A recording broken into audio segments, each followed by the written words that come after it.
ఆచి chicken masala. Deal చేసుకోవడానికి ఇరాన్కు విధించిన గడువును అమెరికా అధ్యక్షుడు డొనాల్డ్ ట్రంప్ మరోసారి పొడిగించారు. ఇరాన్కు విధించిన డెడ్లైన్ను మరో 2 వారాలు పొడిగిస్తున్నట్టు ట్రంప్ నిర్ణయం తీసుకున్నారు. పాకిస్తాన్ అభ్యర్థన మేరకు 14 రోజుల పాటు దాడులు నిలిపివేస్తున్నట్టు అంగీకరించారు. అయితే హార్మూజ్ను తెరిచేందుకు ఇరాన్ ఒప్పుకునే షరతు మీదనే ఈ గడువు పొడిగించానని, ఈ సీజ్ ఫైర్ 2 వైపులా వర్తిస్తుందని ఇరాన్ 10 పాయింట్ల ప్రపోజల్పై ఆలోచిస్తున్నట్టు తెలిపారు. ఈ విషయాన్ని ట్రూత్ సోషల్ వేదికగా వెల్లడించారు ట్రంప్.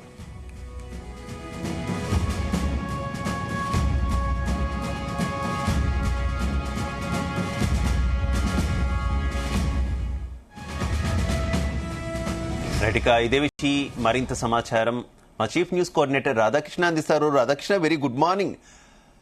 ఈ రాత్రికే ఖచ్చితంగా ఇరాన్ను నాశనం చేస్తాం, ఇరాన్ నాగరికత అనేదే లేకుండా చేస్తామంటూ ప్రకటించినటువంటి ట్రంప్ ఇప్పుడు సడన్ గా యూటర్న్ తీసుకున్నటువంటి పరిస్థితి. 2 వారాల పాటు టైంను పొడిగిస్తున్నాం, దట్టు కూడా పాకిస్తాన్ సూచన మేరకు, రిక్వెస్ట్ మేరకు ఈ డెసిషన్ తీసుకున్నాం అంటూ కూడా ట్రూత్ లో ప్రకటించడం ఏ రకంగా చూడాలి? Good morning Shiva. అంతా అనుకున్నట్టే జరిగింది.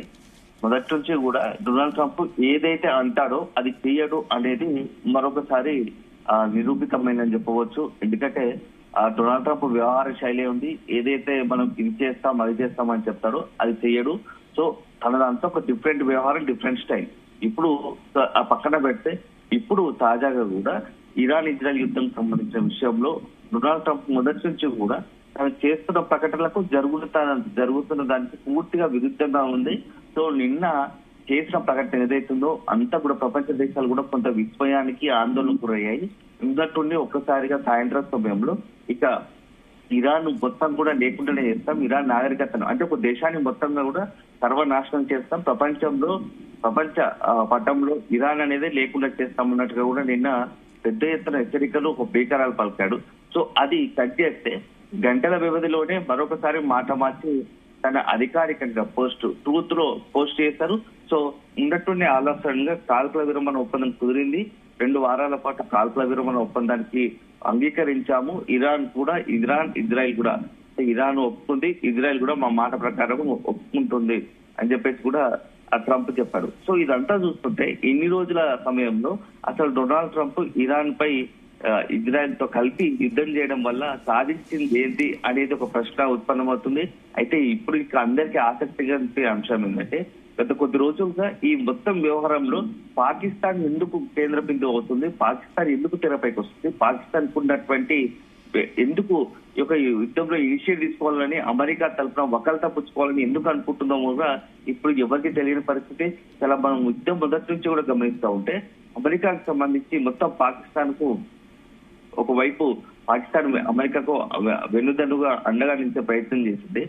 యుద్ధం కనుక మరింత తీవ్రతరం అయితే అవసరమైతే పాకిస్తాన్ ఎయిర్ బేస్ ను వాడుకోవడానికి కూడా అమెరికాకు ఒక అంగీకారం చెప్పింది. అంటే అసలు ఏందో తెలియని విషయంలో ఇప్పుడు అంతటి స్థాయికి వెళ్ళినటువంటి అమెరికాకు పాకిస్తాన్ మధ్యవర్తిత్వం వహించడం వల్ల యుద్ధానికి వెనక్కి తగ్గాము, పాకిస్తాన్ సహకారంతో, పాకిస్తాన్ సూచనతో 2 వారాల పాటు సీజ్ ఫైర్ కు ఒప్పుకున్నాము, కాల్పుల విరమణ ఒప్పుకున్నామని చెప్పేసి అమెరికా ప్రకటించడం పట్ల కూడా కొంత అంతా కూడా సంచలనంగా మారింది. ఒక రకంగా చర్చ జరుగుతోంది. సో మొత్తంగా నిన్న రాత్రి ఏం జరగబోతోంది, ఇరాన్ కు సంబంధించి పెద్ద ఎత్తున నష్టం జరగబోతుందా, దాని దేశానికే ముప్పు వాటిల్లే ప్రమాదం ఉందా అని చెప్పి చర్చ జరిగిన దరిమిలా నెక్స్ట్ సీన్ కట్ చేస్తే ఒకటేసారి కొన్ని కింద అవర్స్ లోపే అంటే కొన్ని గంటల లోపే ఒక్కసారిగా సీజ్ ఫైర్ అని చెప్పేసి మరొకసారి తెరపైకి రావడం కూడా ఇప్పుడు చాలా సంచలనంగా మారిందని చెప్పవచ్చు. సో ఒక్కసారిగా ఓవరాల్ గా మనం అసలు ఈ 2 యుద్ధం వల్ల ఈ యుద్ధానికి సంబంధించినటువంటి ఇంకా జరిగిన ఒప్పందం ఏంది, అసలు పాకిస్తాన్ ను ఏ రకంగా మధ్యవర్తం వహించింది, ఏ పాయింట్ ప్రకారము అంటే ఒక 10 షరతులు ఇరాన్ విధించినట్టు ఆ షరతులను ఒప్పుకోవడానికి అమెరికా సూచనపరంగా అంగీకరించింది. దాని ఫలితంగానే సీజ్ ఫైర్ కు సిద్ధంగా ఉన్నట్టుగా కూడా సీజ్ ఫైర్ కు తాము సిద్ధమంటూ అమెరికా ప్రకటించినట్టుగా కూడా తెలుస్తోంది. సో దీంతో అత్యంత కీలకమైన ఒక 10 పాయింట్లు మనం గమనిస్తే అసలు ఇరాన్ సంబంధించి ఇక నుంచి తమపై ఎట్టి పరిస్థితుల్లో దాడి చేయకూడదు, ఒక 10 పాయింట్లకు సంబంధించి 10 అంశాలను ఇరాన్ అమెరికా ఇజ్రాయెల్ ముందు ఉంచింది. వాటికి అమెరికా అంగీకరించినట్టుంది.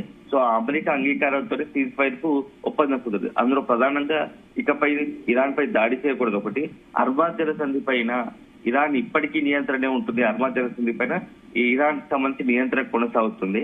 ఇరాన్ సంబంధించి అణుశక్తి సమృద్ధిని అంగీకరించింది. సో మనం గమనించాల్సిన అత్యంత కీలకమైన పాయింట్ ఏంటంటే మొదటి నుంచి కూడా ఇరాన్ పై దాడి చేయడానికి, ఇరాన్ పై యుద్ధానికి దిగడానికి ప్రధాన కారణమే ఈ అణుశక్తికి సంబంధించి ఇరాన్ పెద్ద ఎత్తున న్యూక్లియర్ అణ్వాయుధాలను తయారు చేస్తున్న అవకాశం ఉంది. వాటితో ఇజ్రాయెల్ పై దాడికి దిగే అవకాశం ఉందని చెప్పేసి ఏకైక కారణంతో గత కొద్ది రోజులకు సంవత్సరాలుగా కూడా ఇజ్రాయెల్ అమెరికా కలిసి ఇరాన్ పై దాడికి ఉసిగొల్పింది, దాడికి ప్రయత్నించింది. సో మొన్న రీసెంట్ గా యుద్ధానికి దిగింది. సో చివరాఖరి తెలిస్తే ఇప్పటికీ మళ్ళా అంతా ఇన్ని రోజుల యుద్ధం 6 వారాల యుద్ధం తర్వాత జరిగిందంటే ఎలాగో ఇరాన్ తన అణుశక్తి సమృద్ధిని కంటిన్యూ చేయొచ్చు అంగీకరించింది. So America, Israel. సో దీనితో పాటుగా ఇరాన్ పై ఉన్నటువంటి ఏదైతే ప్రైమరీ కాబట్టి సెకండరీ ఉన్నటువంటి ఆంక్షలు, నిబంధనలు అన్ని కూడా ఎత్తివేయడం ఒక అంశం. ఇక ఐక్యరాజ్య సమితి భద్రతా మండలిలో తీర్మానాలు రద్దు చేయడం, ఇరాన్ సంబంధించి వ్యతిరేకంగా ఉన్నటువంటి తీర్మానాలన్నింటినీ కూడా రద్దు చేయాలని ఒక అంశం అయితే, ఇక IAEA ఈ గవర్నెన్స్ బోర్డు తీర్మానాన్ని రద్దు చేయాలని డిమాండ్ చేసింది. సో ఇప్పటి వరకు ఇజ్రాయెల్, అమెరికా చేసినటువంటి దాడుల వల్ల ఇరాన్ తీవ్రంగా దెబ్బతిన్నది. సో దానికి అనుగుణంగా నష్టపరిహారం చెల్లించాలని చెప్పేసి కూడా 10 అంశాల్లో ఈ ఒక అంశాన్ని జోడించింది. సో మొత్తంగా కూడా ఈ ప్రాంతం నుంచి, ఇరాన్ నుంచి భద్రతా బలగాలు పోవాలి, అమెరికాకు సంబంధించినటువంటి భద్రతా బలగాలు, యుద్ధ దళాలన్నీ కూడా అక్కడి నుంచి ఉపసంహరించుకోవాలి, తిరిగి వెళ్లిపోవాలని ఒక డిమాండ్ చేసింది.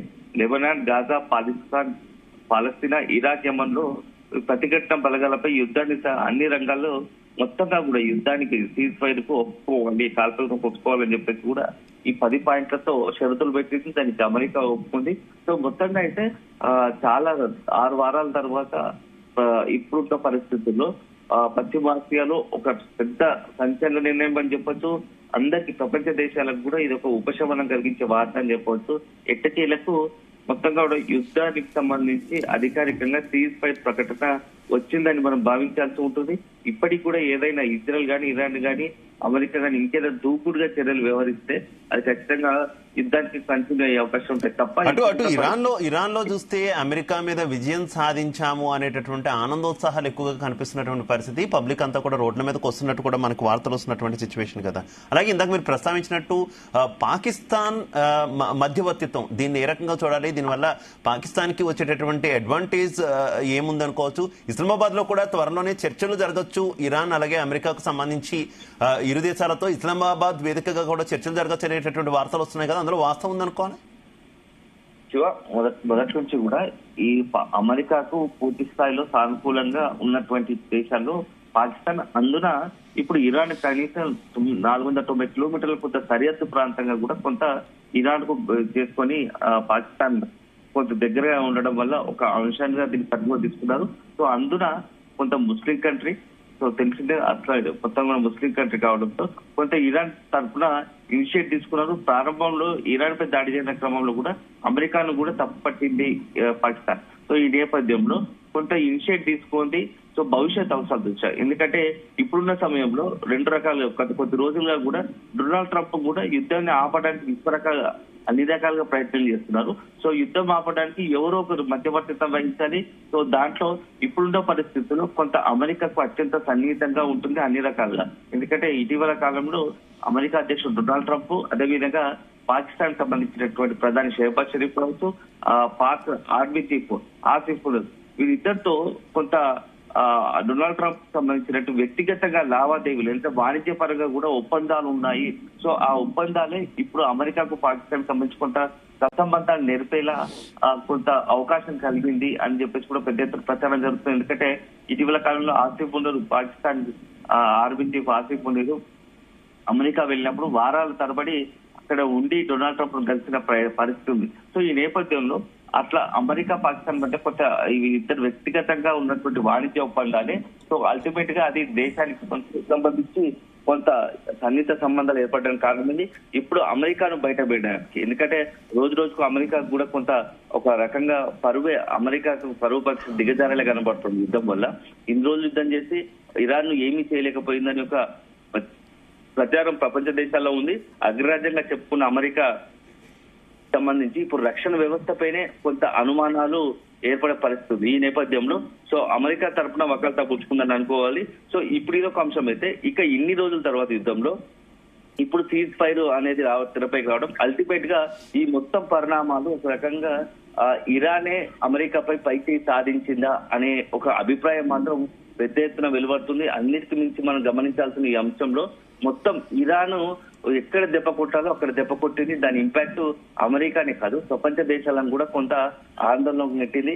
సో అది అల్టిమేట్ గా ఇంతటి విజయానికి కారణం. అంటే ఇరాన్ ఒకవేళ తను విజయం సాధించారని చెప్పుకుంటున్నానికి కారణం అయితే హర్మాజ్ జలసంధి. సో హర్మాజ్ జలసంధి వద్ద బటన్ ఆన్ చేస్తే హర్మాజ్ జలసంధి వద్ద ఇరాన్ నియంత్రించడం వల్ల, హర్మాజ్ జలసంధి వద్ద పట్టు బిగించడం వల్ల మొత్తం ప్రపంచ దేశాలంతా కూడా ఇరాన్ సంబంధించి ఇతర యుద్ధంపై చూసాయి. సో ఆ యుద్ధం వల్ల తమకు ఎంత నష్టం జరుగుతుంది. సో అమెరికాపై ఒక ఒత్తిడి కారణమైంది. సో విత్ ఇన్ అమెరికాలో కూడా ఇటు సొంత దేశ ప్రజలు కూడా అంత డొనాల్డ్ ట్రంప్ వ్యవహారాలు తప్పుపడే పరిస్థితి. సో ఇవన్నీ పరిణామాలు చూసిన నేపథ్యంలో ఒక రకంగా ఇరాన్ పైచేయి సాధించింది. యుద్ధంలో తమదే పైచేయి అని చెప్పుకోవడానికి కూడా ఈ యొక్క విశ్లేషణగా మనం భావించాల్సి ఉంటుంది. Shivan right, okay, thank you. అంతకుముందు హార్ముజ్ జలసంధిని తెరవకపోతే నేటి రాత్రితో ఇరాన్ నాగరికత మొత్తం అంతమైపోతుందని అమెరికా అధ్యక్షుడు ట్రంప్ హెచ్చరించారు. దాన్ని వెనక్కి తీసుకురావడం ఇంకెప్పటికీ సాధ్యం కాదని, అలా జరగాలని తాను కోరుకోవడం లేదన్నారు. తెలివైన తీవ్రవాద భావజాలం అంతగా లేని వ్యక్తులతో ప్రభుత్వ మార్పిడి జరుగుతుందేమో, ప్రపంచ చరిత్రలో అత్యంత కీలకమైన ఘట్టాన్ని ఈ రాత్రికి చూస్తామేమో అన్నారు. ఇరాన్కు ఇప్పటికీ సమయం మిగిలే ఉందంటూ హెచ్చరించారు Trump. We have a plan because of the power of our military where every bridge in Iran will be decimated by 12 o'clock tomorrow night, where every power plant in Iran will be out of business, burning, exploding, and never to be used again. I mean, complete demolition by 12 o'clock. And it'll happen over a period of 4 hours if we wanted to.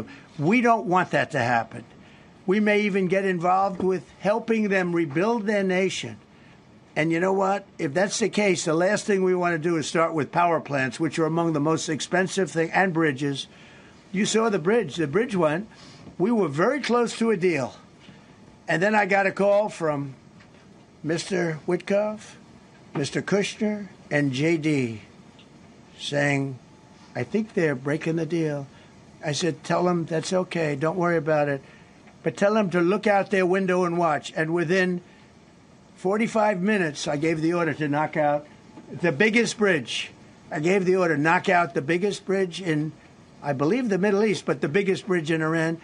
And within 10 minutes after I gave that order, that bridge was over. So do I want to do that? No. Do I want to destroy their infrastructure? No. It will take them 100 years to rebuild.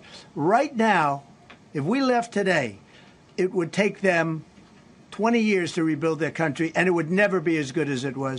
And the only way they're going to be able to rebuild their country is to utilize the genius of the United States of America. Trump హెచ్చరికలను బేఖాతరు చేస్తూ శాంతి చర్చలకు ద్వారాలు మూసేసిన Iran అమెరికాను ఎదుర్కోవడానికి తమ వద్ద ఇంకా ఆయుధాలున్నాయని వెల్లడించింది.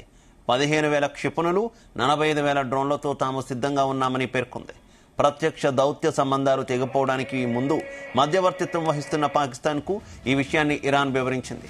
దాడులు, ప్రతిదాడులు, డెడ్లైన్లు, సడలింపులు, కవ్వింపులు, బెదిరింపులతో 6 వారాలుగా భీకరంగా సాగుతున్న పశ్చిమాసియా యుద్ధంలో ఉత్కంఠ పతాక స్థాయికి చేరుకుంది. హార్ముజ్ను తెరిచి టెహ్రాన్ తమతో ఒప్పందానికి రాకపోతే ఒక్క రాత్రిలో ఇరాన్ నాగరికత మొత్తం నశించిపోతుందంటూ ట్రంప్ మరోసారి తీవ్రస్థాయి హెచ్చరిక జారీ చేశారు. ఈ వ్యాఖ్యపై ఇరాన్ కూడా తీవ్రంగా మండిపడింది. అమెరికాపై అధ్యక్షుడిని ఉన్మాదిగా పేర్కొంది. ఇక సంధి కుదుర్చుకునే దిశగా సంకేతాలు ఇవ్వని ఇరాన్ అమెరికా దాడుల నుంచి విద్యుత్ కేంద్రాలను కాపాడుకునేందుకు మానవహారాలుగా ఏర్పడాలని తమ దేశ ప్రజలకు పిలుపునిచ్చింది.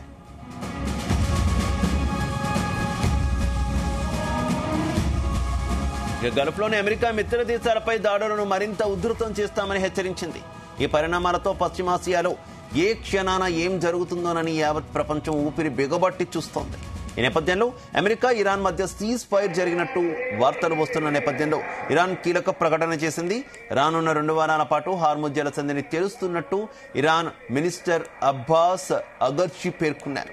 దీంతో అమెరికా ఇరాన్ మధ్య కాల్పుల విరమణ ఒప్పందం జరిగిందని ధృవీకరింపబడింది. ఇక సాంకేతిక పరిమితులను పరిగణలోకి తీసుకుంటూ ఇరాన్ ఆర్మీ కోఆర్డినేషన్తో కాల్పుల విరమణ అమల్లో ఉండనున్న 14 రోజులు హార్ముజ్ జలసంధిని రీఓపెన్ చేస్తున్నట్టు ప్రకటించారు. అమెరికా ఇజ్రాయెల్ తమపై దాడులు నిలిపివేస్తే తమ ఆర్మీ కూడా దాడులు నిలిపివేస్తుందని అన్నారు. ఇరాన్ 10 పాయింట్ల ప్రతిపాదనపై చర్చించేందుకు అమెరికా అంగీకరించిందని తెలియజేశారు. మరోవైపు పాకిస్తాన్ వినతితో ఇరాన్ గడువును 14 రోజులు పొడిగిస్తూ కాల్పుల విరమణ ఒప్పందానికి అంగీకరిస్తున్నట్టు అమెరికా అధ్యక్షుడు ట్రంప్ కూడా ప్రకటించారు. ఇరాన్ ప్రతిపాదనకు అమెరికా సుముఖంగా ఉన్నట్టు సమాచారం.